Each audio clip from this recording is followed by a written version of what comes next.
யோவான் நற்செய்தி நூல் 19ஆம் அதிகாரம் 34வது வசனத்தில் இவ்வாறாக பார்க்கிறோம்.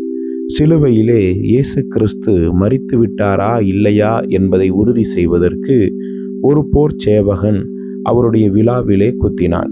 உடனே இரத்தமும் தண்ணீரும் புறப்பட்டது. இது ஒரு சாதாரணமான விஷயம் அல்ல. இது ஒரு பெரிய அடையாளத்தின் வெளிப்பாடாக இருக்கிறது. இயேசு கிறிஸ்துவுடைய சரீரத்திலிருந்து புறப்பட்டு வந்த இரத்தம் பாவ மன்னிப்பை குறிக்கின்ற ஒரு அடையாளம். தண்ணீர் புதிய வாழ்வின் துவக்கத்தின் அடையாளமாய் இருக்கிறது. இன்றைக்கும் நம்முடைய வாழ்க்கையில் இயேசு கிறிஸ்துவானவரின் மூலமாய் பாவ மன்னிப்பின் நிச்சயத்தை பெற்றுக்கொண்டு புதிய வாழ்க்கை வாழ்ந்து கொண்டிருக்கிறோம்.